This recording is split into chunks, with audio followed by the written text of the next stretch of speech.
गया से पैदल। हम जानते कि गया से पैदल डहरी। अच्छा ये गा दे कि दूसर गाई ये गाई।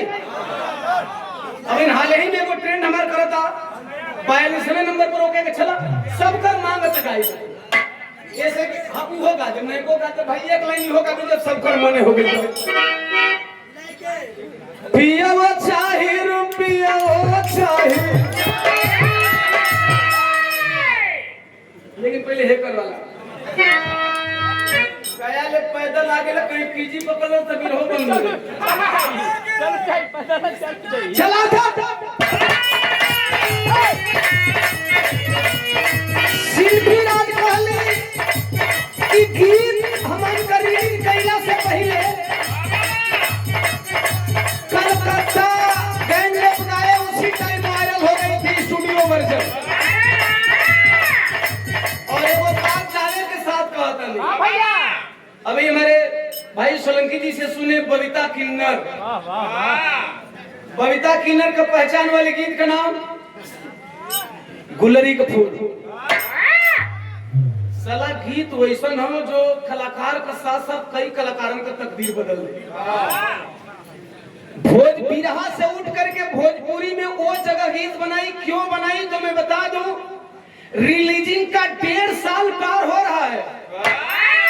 चाहे बिरहा में तुलना करो चाहे भोजपुरी में तुलना करो ये इतना लंबा रिलीज के बाद ट्रेंडिंग में रहे वाली कोनो गीते नहीं के वो गीत का नाम खाली गुलरी का फूल बा जिसे आपका भाई ओम प्रकाश दीवाना ने गाया।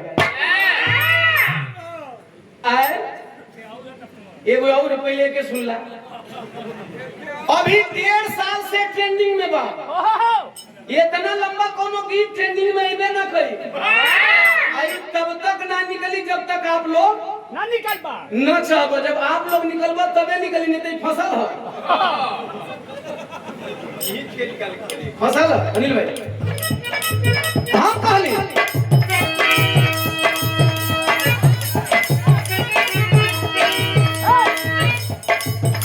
ए पलम जी हो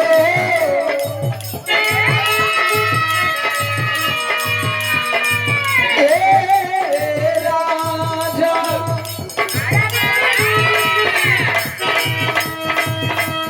छोड़ी कवता हरी हरिया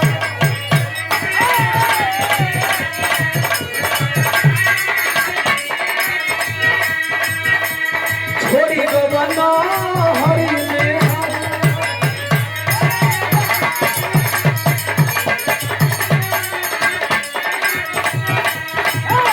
शिल्पी आने से कहा करी अरे छोड़ी कवता हरी हरिया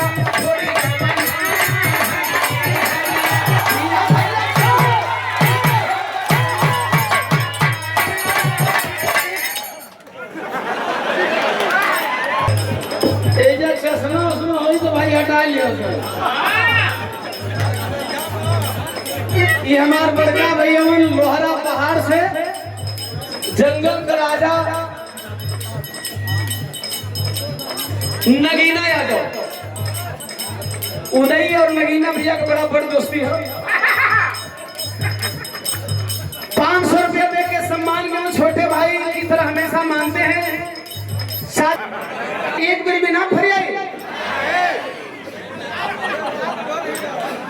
एक बार और चला तो तुम लोग का इच्छा है तो वैसे रात भर में हमें एक बार हिलाते हैं दोबारा हिलवा ना करी। अरे यार काम मत दो अगर हिलवाने वाले का मन हो जाए तो हम रात भर हिला देंगे। इतना कमजोरो ना है एक बार जिनके मन से हिला देने दोबारा हिलाओ कौन करी छे ना भाई तो कहला करत बोलो ये मानो भाई लोग ना कर दिया था ठीक है।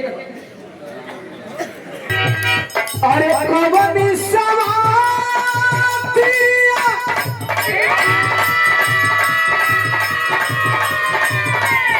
ये राजा जरले